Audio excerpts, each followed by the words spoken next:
This goes out to all the players in the hood. Who's up to no good? What y'all young boys know about that? Guys, what's going on? Well, let me do this the right way. Rise and grind, folks. Guys, I am on the way to, what is this, a brand new customer. She just called actually a couple of minutes ago. This is a no heat call. She just said that she hears the system turning on, but it's not staying on, and the house is cold. So guys, let's go strap our boots on and let's go take a look. I'll see y'all when I get inside. This goes out to us. I just came back from the truck to get my tools. According to the customer here, this furnace is short cycling.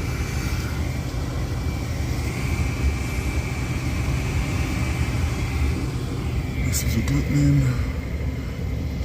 What's yours? It's 13. This is a fairly newer Goodman 80% furnace. Alright guys, tell you what, let me take a look at something here.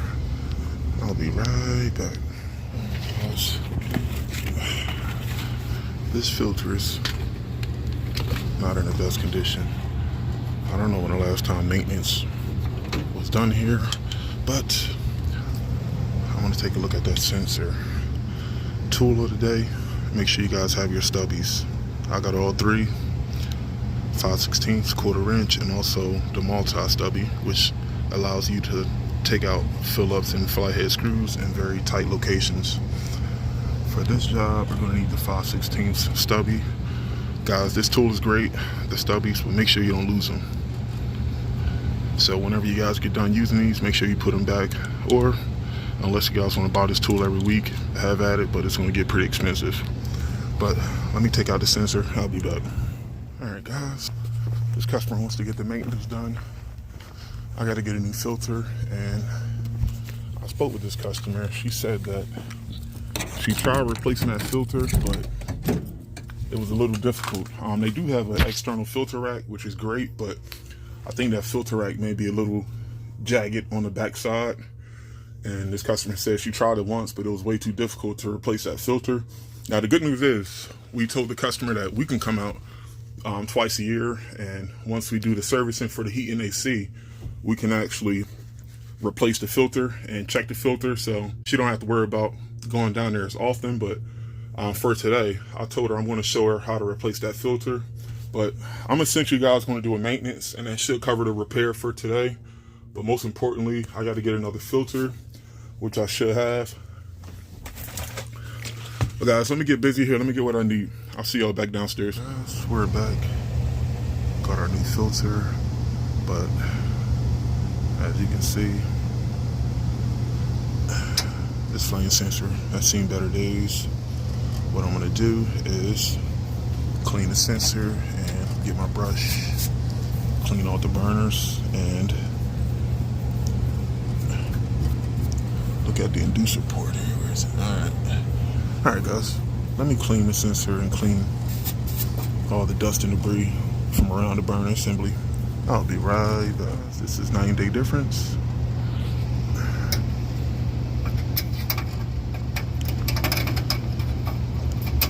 And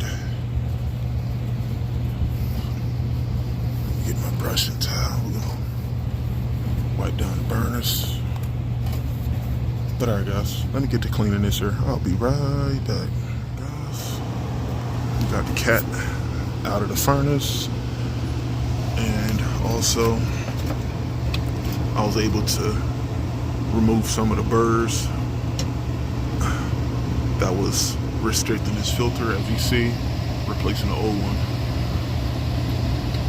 it ripped apart before we could fully take it out. But nonetheless, guys, a clean filter is always non-negotiable. Now, the most important thing here is that this customer has an external filter rack, which makes replacing this filter a whole lot easier. But sometimes having a filter rack does not mean replacing the filter is going to be easy.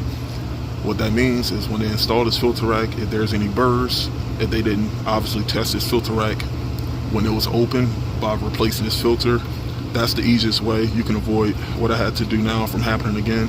Any burrs or kinks, you want to make sure there's no screws or nothing that's going to interfere with this filter going all the way in.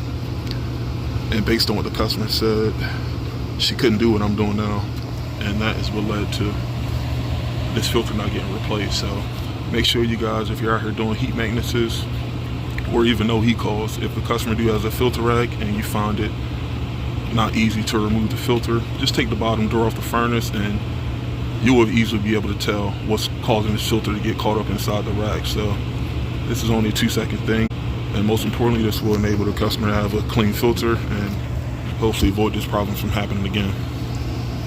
But alright guys, with that being said, let's put the doors back on, and I'm going to clean the ports on this inducer, and I got to check my igniter. I'll be right back, guys. Everything is put back together now.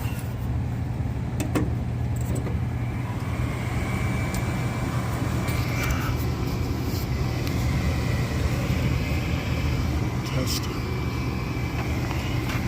this thing out. All right.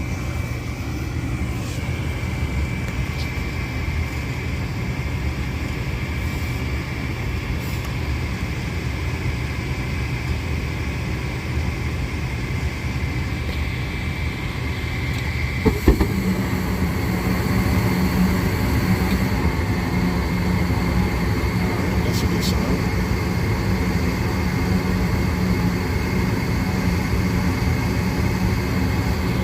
Now, I'm gonna give you guys some free game here. You see we have 1, 2, 3, 4 burners. If I heard my burners short cycling, but I looked down and all of my burners didn't light, then the issue would not be a flame sensor. Having all your burners not light has nothing to do with the flame sensor. That's a totally separate issue that may result in you having to take each and every one of these burners out and make sure the channels aren't clogged up. But that happened to me being so nearsighted. I cleaned the sensor, replaced the sensor, and it still did the same thing. And as soon as I went down and I seen only 2 of the 4 burners lighting, that is when I had my aha moment, and that led me to removing the burner assembly and cleaning the channels. But yeah guys, stay around this long enough, you'll definitely be amazed at what could possibly happen. But with that being said, we're good to go. And what we'll do is we'll shoot back out here in the spring for the AC. I think this unit is, what is this, a 410A? Yep. But we'll shoot back out here in the spring. So we'll make sure that the AC is working fine, but most importantly, clean filter means we're going to be proactive here, and hopefully we can avoid this from happening again. Alright guys, keep rocking and rolling. I'll see you on the next one. Peace.